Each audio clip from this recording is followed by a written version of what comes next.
Welcome to channel Raden Rayyan Hakiki. Subscribe dulu ya.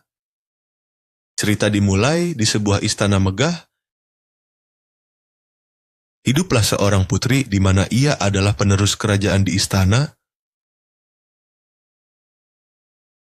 Singkat waktu putri kecil pun beranjak dewasa, ia mahir menaiki kuda, dan kudanya pun ia anggap sebagai temannya sendiri. Di suatu hari, sang raja menanyakan kapan dia akan menikah. Pada akhirnya, sang putri pun disuruh untuk mencari pasangan hidupnya. Lalu pergilah sang putri dari istana menuju kota yang ia tak tahu di mana letaknya. Sang putri pun tersasar di lembah, berjalan-jalan mengelilingi bukit, gunung dan sungai-sungai.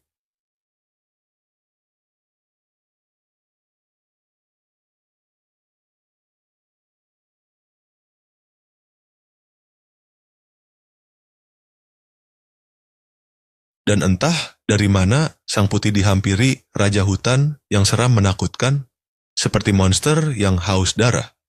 Sang putri pun ketakutan, tanpa sang putri duga. Datanglah seorang lelaki dengan kudanya, ia berkelahi dengan sengit, melawan monster ganas itu, dan akhirnya lelaki itu pun memenangi pertarungan. Monster itu dibuat tak berdaya oleh lekai tersebut. Lalu sang putri pun mengucapkan terima kasihnya kepada laki itu. Lalu ia berkenalan dan ternyata lelaki tersebut adalah seorang pangeran. Dan mereka pun saling menyukai satu sama lain. Singkat cerita, diajaklah sang pangeran menuju istana.